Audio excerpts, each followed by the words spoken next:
De nuevo con ustedes. Habíamos dejado a Adolfo Suárez casi al final un poco de lo que iba a ser, bueno, el fin de la UCD, pero tú apuntabas, Arturo, que en aquel entonces también teníamos un partido comunista que en un momento determinado no sabe renunciar al marxismo y un partido socialista que con Felipe González los pone en el brete y dice, si no abandonamos el marxismo, ustedes aquí se quedan, y consigue ir hacia esa socialdemocracia que tan buenos resultados. Claro, la UCD gana en el 79, entonces, y el filipismo, bueno, el PSOE, aún era marxista.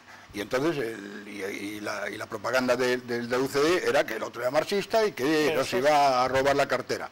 Entonces, la UCD gana 150, tal, pero aquellos lo que hacen ya, primero, en el mismo noviembre, hacen un congreso y renuncian al marxismo.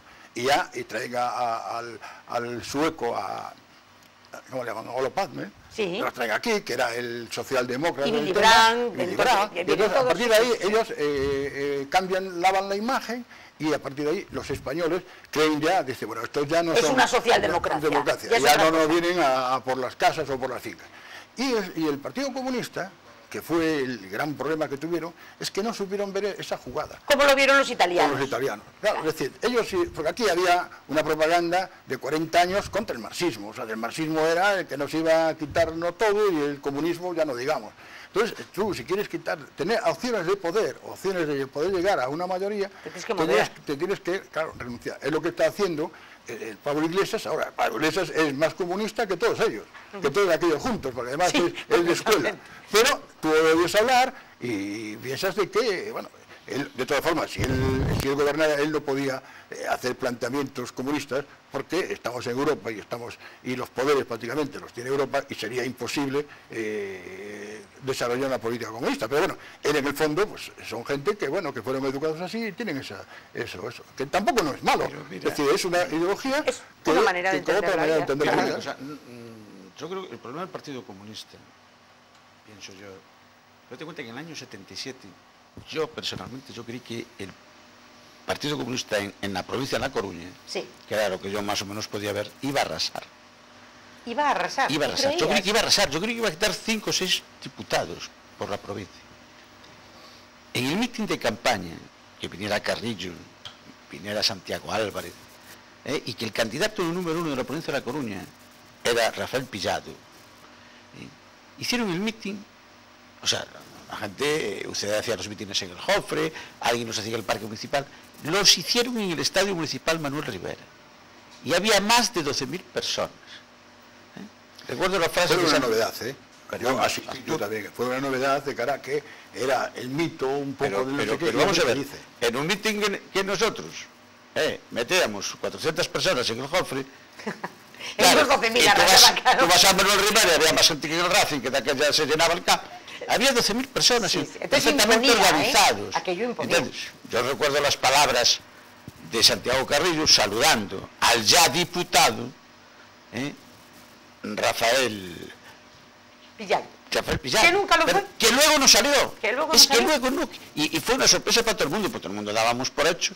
Y luego no salió en Rafael Pillado. Porque el Partido Comunista, aparte de que pues, tenía a gente de nivel y tenía mucha tropa, yo creo, mucha gente, mucho afiliado, mucha gente que había estado trabajando en Bazán, en la lucha clandestina, etcétera, etcétera, y tenía gente muy válida, pero que nunca, o sea, que yo creo que se volcaron más, por decirlo de alguna manera, por el sindicalismo que por la política en aquellos momentos. Chisco, es más fácil todo. Yo creo que es más fácil todo eso, verlo. Decir, será más fácil para ti. Tú aquí, después de 40 años, atiende Paco, después de 40 años aquí, con el franquismo y con una propaganda tan negativa del comunismo que encima exageraba lo que podían hacer. Tú vas a ver a Carrillo a ver dónde tiene el rabo. Pero en el fondo, tú no te atreves, en aquel momento no te atreves a votarlo, porque piensas de que te puede dar algo que sea perjudicial. Es decir, y si tú encima tienes una propaganda, los medios de propaganda que tenía el gobierno, la UCD, y algunos del PSOE que ya apoyaban al PSOE, pero no apoyaban al Partido Comunista porque también le tenían miedo. Y a partir de ahí tú te relegan allí a la tercera planta y adiós muy buenas, y no quitas, quitas. Pero mira una cosa, Arturo, han pasado 40 años. Y en las elecciones generales han tenido lo que han tenido. Pero en las elecciones municipales aquí han estado siempre en el candelero, como decía el otro. Y en las primeras elecciones municipales de Ferrol, no recuerdo exactamente los que tuvieron. 5 tuvieron. Pero 5, claro. Sí, sí. Y después llegaron a tener 6 y 7. Y llegó un momento en que se pensaba que el pacto PSOE, Izquierda Unida, Partido Comunista, no sé si era Izquierda Unida, las encuestas llegaban a darle más concejales al Partido Comunista con Fernando Miramontes al frente que al Partido Socialista con Manuel Couce. Y te recuerdo que 40 años después, 38, Sí. el Partido Comunista Está gobernando en Ferrol, a través de Ferrol en Común. No, Paco, perdón, eso no quita nada.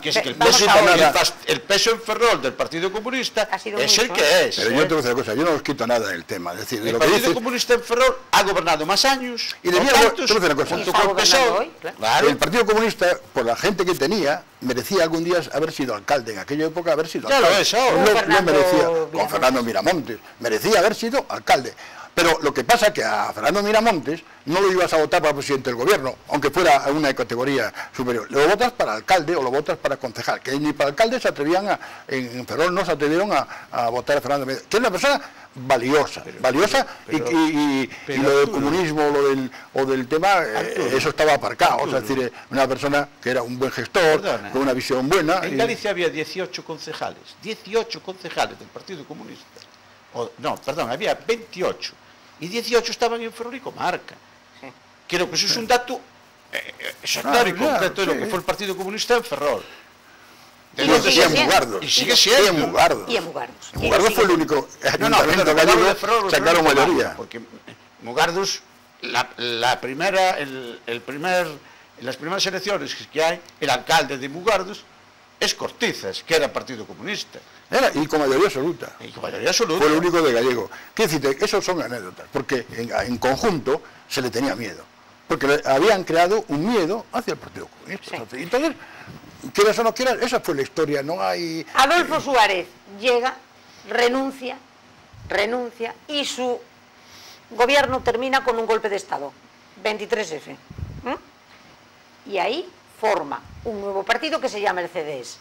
Y en ese partido están 2 o 3 en el Congreso. Él y Rodríguez Agún. Adolfo Suárez renuncia antes, porque el golpe de Estado es en el Parlamento cuando se va a nombrar a Calvo Sotelo. No, pero por eso termina. Él renuncia, pero podría... y luego es el golpe de Estado. Bien, pero antes de ser nombrado nadie, hay un golpe de Estado que es en el momento en que van a nombrar a Calvo Sotelo. Exacto. Bien, entonces termina con un golpe de Estado, luego pasa lo que pasa.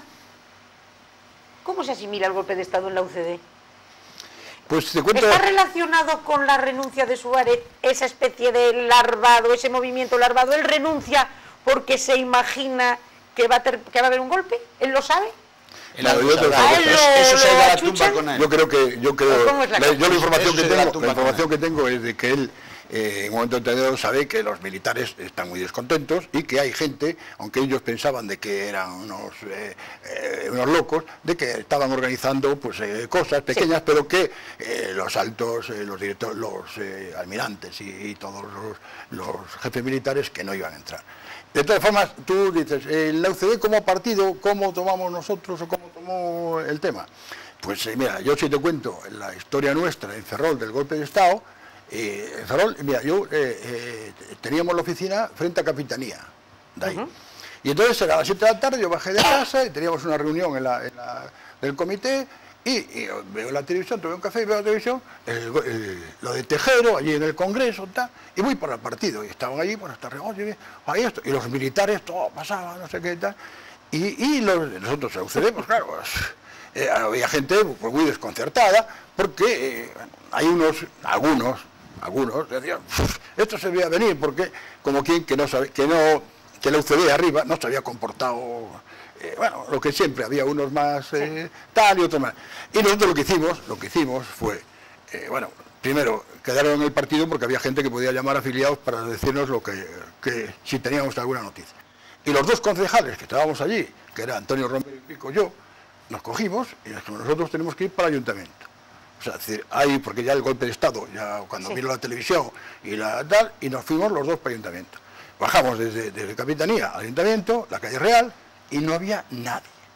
O sea, la gente había desaparecido de las calles, nadie salió allí a decir, oye, pero tal, no sé qué. Llegué al ayuntamiento, llegamos al ayuntamiento, y estaba Antonio Bastida, que era de UCD, el señor mayor que era... Antonio Bastida Pozo, estaba con el jefe de guardias, abajo, que era muy amigo. Entonces le preguntamos, ¿cómo está la cosa? Dice, está la cosa tranquila. Están los del Partido Comunista arriba, los del Partido Comunista reunidos, los de los 5 concejales, más el comité, porque ellos ya se suponía que iban a venir a buscarlos y que por lo menos que lo cogieran en unas dependencias. Entonces llegamos arriba, ellos cuando me vieron a mí, ellos sabían que yo tenía relación con el gobernador civil, y lo primero que me pidieron ya fue hablar con el gobernador civil a ver cómo estaba la cosa. Entonces, está la cosa aquí en Coruña, está tranquila, sabemos que hay, bueno, que están esperando ahí en el gobierno militar, que están tal, pero las noticias que tenemos es de que no se van a unir al golpe. Y en Ferrol, pues depende de Coruña, pues no sé qué tal. Y dice, mira, nosotros tenemos a la gente distribuida en la ciudad, por si hay alguna cosa, os avisamos y a ver cómo hacer. Bueno, pues ahí estuvimos esperando a que... Tranquilamente.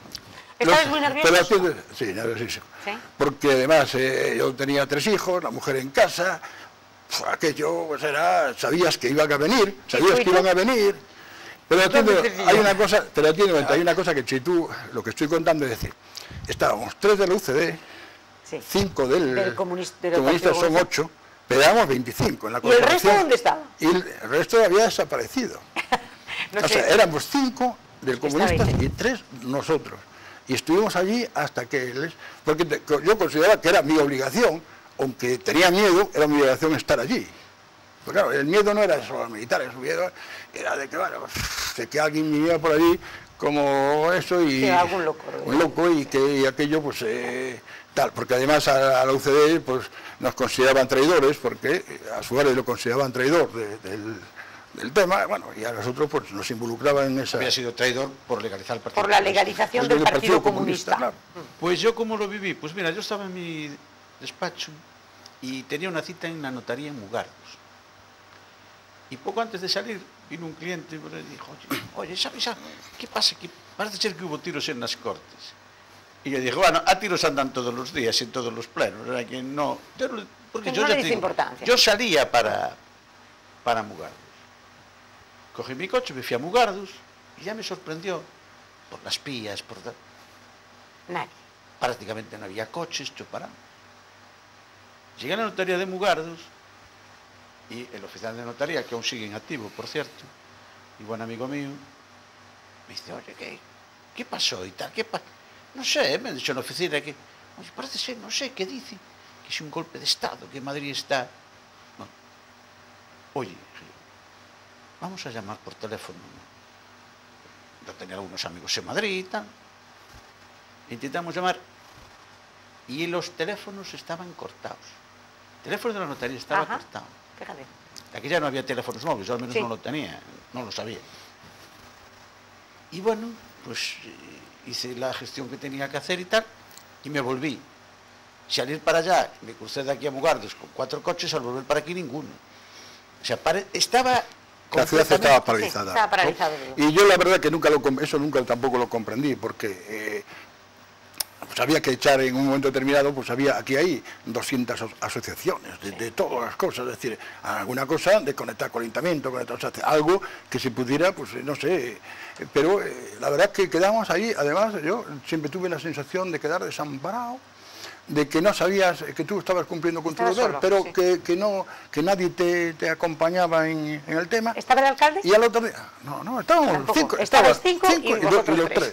Había 5 y 3, y no había más nadie. Es decir, y el alcalde había desaparecido, porque además no estaba localizado en nadie. Era Quintanilla. Era Quintanilla, no había nadie y tal. Y yo tampoco, no es una crítica que le hago, o sea, es decir, la gente tiene, al Quintanilla le habían matado, fusilado. Sí, a su padre, sí. Lo habían fusilado en unas circunstancias parecidas. Entonces él tenía, pero bueno, y cada uno tiene pues su forma de concebir el Hombre, el tema. yo oí precisamente que Núñez Feijóo, que debía de ser entonces pues un estudiante, a mí me sorprendió cuando dijo él, no, es que yo tenía la mochila preparada para salir corriendo a Portugal. Yo, claro, tanto como para escaparse a Portugal, no sé. Pero bueno, lo que es una realidad es que eso pasa, luego viene, bueno, Calvo Sotelo, luego ya viene Felipe González y los años de Felipe González, bueno, Adolfo Suárez, que es nuestra figura, nuestro hilo conductor, se queda con el CDS y con 2 personas nada más, y allí lo olvidan. O sea, la gente lo abandona totalmente, queda el CDS, son 4, y está él y su cuñado sentados en el hemiciclo, y todos los de alrededor se refugian fundamentalmente en Alianza Popular, fundamentalmente, porque en este momento todos son parte de Alianza Popular, desde Arenas, pasando, bueno, todos los que están ahí en este momento, venían todos de la UCD. Luego gana las elecciones José María Aznar, luego viene, sí, después de Felipe González, José María Aznar, luego viene Zapatero, luego viene Mariano, y nos encontramos con que pasado mañana, el domingo, tenemos nuevas elecciones. Que nadie... ¿Cómo veis en este momento este panorama? ¿Se puede parecer en algo a esos primeros años de incertidumbre donde en este momento, ya con una democracia sentada ya, pero... Nada, en mi opinión, a ver, nada. ¿cómo lo veis el panorama actual? Yo antes os decía al principio que aquella había una ilusión tremenda para la gente de participar, de que aportar algo, porque estaba todo por hacer. Sí. Hoy está todo hecho. Lo que pasa es que hay cosas que se han ido destrozando con el tiempo. De aquella la gente iba a la política con ilusión de aportar algo. Sí. Hoy el 90% de la gente va a la política por buscar un medio de vida. Efectivamente. O sea, se ha profesionalizado. Totalmente. Sí. Y no para en barras para conseguirlo. Bien. Yo siempre, a veces cuento el caso, una anécdota de aquel trabajador de Astano, que era muy aficionado al fútbol modesto. Y un día le preguntaron, fulanillo, ¿quieres ser directivo? Dijo, sí, ¿de qué equipo? Pues yo creo que hoy un poco en la política también, si van a buscar una persona que no ha trabajado nunca, que no ha hecho, y a lo mejor incluso puede tener un título universitario, que muchos parados desgraciadamente tienen un título universitario. Entonces, no es lo mismo.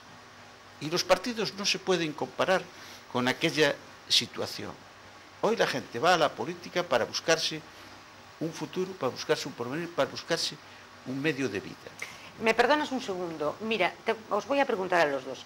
¿Y no creéis que esta profesionalización, que tiene muchísimo de negativo, porque parece que son agencias de colocación, más que un sitio donde se vean ciertos ideales y ciertos principios, ¿no creéis que ha contribuido a esto esas organizaciones juveniles que desde el principio están un poco abduciendo a su gente a que si tú simplemente con que obedezcas, no des la lata y empieces pegando carteles, ahora ya no pegan carteles, pero si tú empiezas desde los 15, 16 y te portas bien y eres bueno y estás haciéndole mucho la pelota a alguien que en un momento determinado puede tener un puesto, ya es la monda lironda, porque de ahí llegas a ministro. No hace falta llevarla a hacer la pelota, es no llevarle la contraria. Echas los dientes en política y terminas poco menos que cerrándote los ojos en la política con 40 años de edad. Eso no ha empobrecido. Claro que lo ha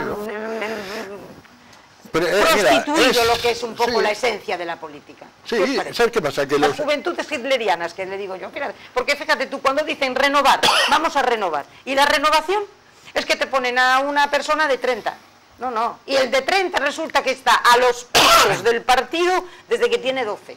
Por lo tanto, es como las juventudes hitlerianas, que iba a remover. Lo que pasa que, mira... Esto no tendríamos que acabar con esas estructuras juveniles y que en verdad... No estructuras juveniles, estructuras de partido. Mientras los partidos no sean democráticos, que no lo son. Que no lo son. Esto, mira, todo el problema que tuvo España de la corrupción, todo el problema viene por la financiación de los partidos, nada más. Ahí está la clave. Y entonces la financiación de los partidos es a consecuencia, primero, haber muchas elecciones en el año, muchas elecciones distintas que podían agruparse. Segundo, que tiene las estructuras de los partidos, como dices tú, cada uno tiene su oficina, los eso no sé cuál, eso vale una millonada. Y no hay forma de pagarlo. Claro. Y entonces lo que tienen que hacer los partidos, lo que hacen es proporcionar, no sé qué, que se haya esas mordidas, muchas veces no mordidas. Tú, por ejemplo, llegas aquí al Ayuntamiento de Ferrol, le haces obras, una empresa le hace obra, y el de obra, pues dice, oye, son las elecciones, necesito 5 millones de pesetas de aquella. Y el que sabe que le da la obra, pues le da la obra.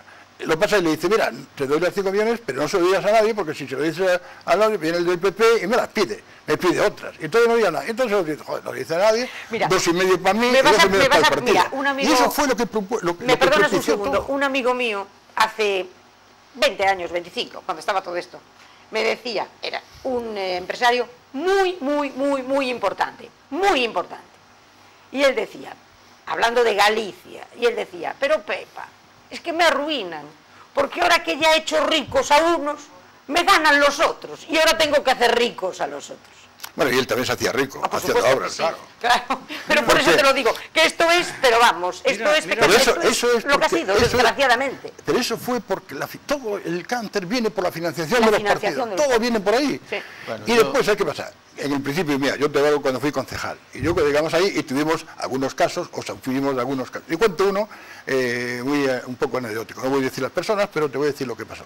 Entonces a mí un día me llega uno y me dice, uno de la calle, un señor, oye, mira, que yo trabajo aquí y resulta que en el ayuntamiento están comprando grava, resulta que meten, no sé, 2 toneladas de grava, y yo allí después firman que ponen 3 toneladas de grava. Y solo pagan por 2. Y entonces cogí cogí al concejal de turno, sí, que ¿qué pasa esto? Y dice, vengo, digo, es verdad que pasa eso. Y fuimos allí. ¿Por qué? Porque tengo que arreglar esta carretera. No me dan créditos para nada, ni me fían nada. Y la única forma que hay es que él los intereses los cobre en poner más grava. ¿Entiendes lo que te quiero decir yo? Es decir, si yo no le puedo pagar nada más que dentro de un año, y no sé qué, y no le puedo pagar intereses, pues bueno, pues te firmo de que me metes ahí medio tonelada de grava de más que la vas a cobrar. Y eso, hacer eso o no hacer la carretera. Y ahí... Eso hoy en día iban a la cárcel, uno, otro, y al final, en ese momento, el concejal no se llevaba ni 5 pesetas. Y el constructor tampoco se llevaba, porque lo que iba es retardar un año en cobrar, y lo cobraba los intereses, lo cobraba con la grava. Es decir, que no era lo que llaman, hoy en día, pues eso sería pues ir a la cárcel, no sé cuánto. Por eso muchas veces que la corrupción, yo te voy a decir una cosa particular, yo fui concejal hace muchos años, y yo no creo en la corrupción, no la creo, y pongo un ejemplo, creo en la corrupción de los partidos, como te dije antes, de la financiación. Pero tú, unos concejales, aquí en Ferrol, en la comarca de Ferrol, 14 ayuntamientos, 14 alcaldes, 400 concejales. ¿Cuántos hay imputados?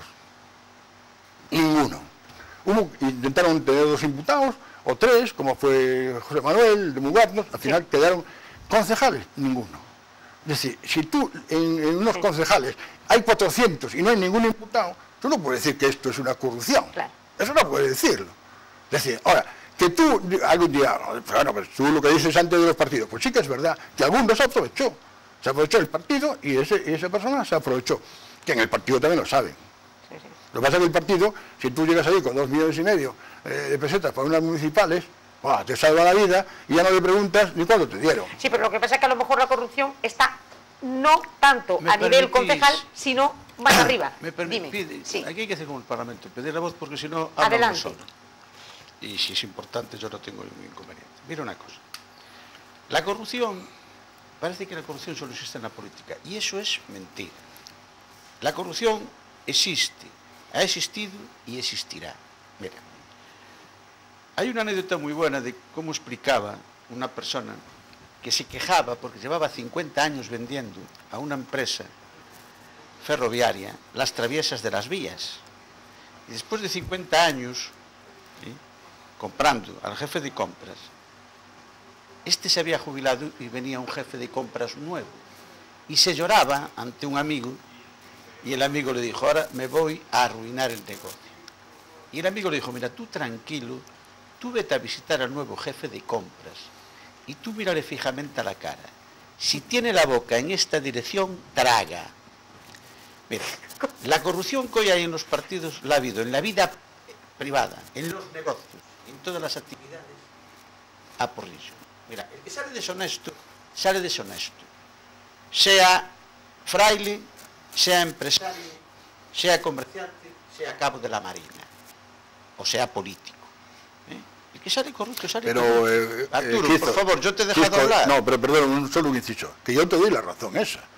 Pero ¿qué pasa? ¿Qué pasa? De que no todos tienen facilidad. Yo, aunque quisiera robar, cuando fui concejal no podía. No puedes, depende, claro, del puesto que tengas. Para unos es más fácil que para otros. Quiero decirte que en un partido solo puede robar uno, que es que será el de obra. Tú como concejal no podías robar, pero muchos concejales en España, y muchos políticos en España, y muchos empresarios en España han robado. Sí. Muchos. Que también es que hay 80.000 concejales. Pero claro.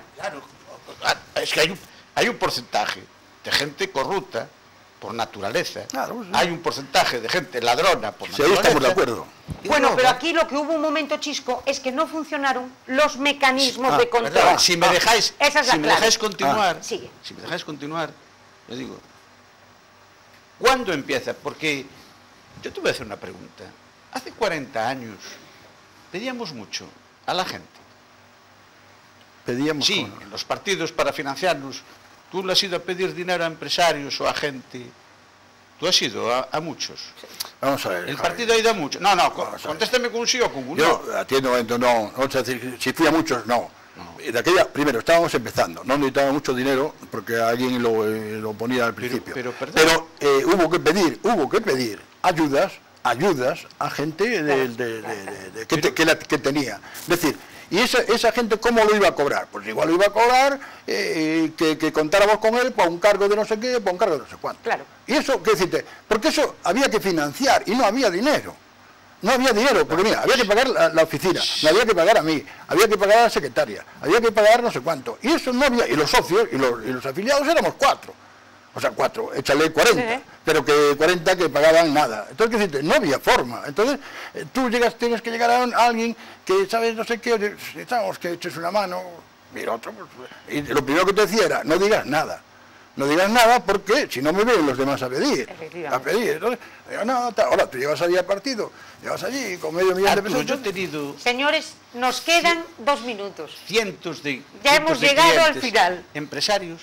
Y algunos me venían a consultar que tenían que darle dinero a los partidos, cómo repartir.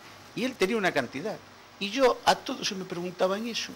Yo les decía lo mismo. ¿Qué les decías? ¿Cuántos concejales hay en el Ayuntamiento de Ferrol?